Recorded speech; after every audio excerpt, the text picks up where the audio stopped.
Silipin naman natin ang paghahanda ng Commission on Elections, kung saan ilang foreign election observer ang bumisita kanina. Live mula sa COMELEC nakatutok si Jam Sisante. Jam? Yes, Mel, handang-handa na raw ang COMELEC para sa eleksyon bukas. At isa nga sa pinakahuli nilang ginawa ngayong araw ay ang pagpili ng mga presintong sasailalim sa random manual audit. Ilang segundo lang ang tinagal ng pagpili ng Automated Random Selection Program ng COMELEC ng 234 na clustered precinct na sasailalim sa Random Manual Audit o RMA.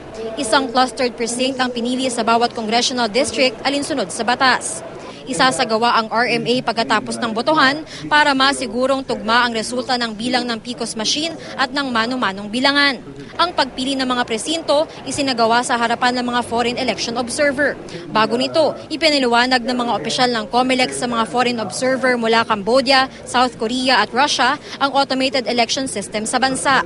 Ayon kay COMELEC Chairman Sixto Brillantes Jr., walang perpektong sistema ng eleksyon, pero tiwala siyang tama ang lalabas na resulta ng botohan.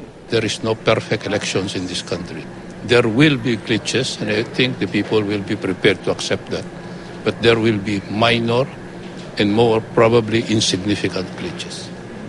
Kahit matagal na rin daw nakabodega ang PCOS machines, hindi raw dapat mangamba na hindi ito gagana ng maayos bukas. Kung maganda maintenance at maganda pagkakalinis at maganda pagkakaayos at successful naman yung final testing and sealing, hanggang ngayon ba naman, yung pa pinag-uusapan natin kung madumi yung PCOS o hindi, bukas na eleksyon. May ilang halimbawa lang ng mga lugar kung saan magsasagawa ng random manual audit sites. Sa 1st District ng lungsod ng Maynila sa Tondo, gaganapin ang RMA sa Manuel L. Quezon Elementary School. Sa ikalawang distrito naman ng Maguindanao sa Ampatuan, idaraos ang RMA sa mga primary school.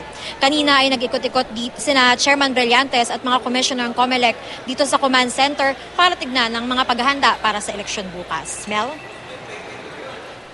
Maraming salamat sa iyo, Jam Sisante.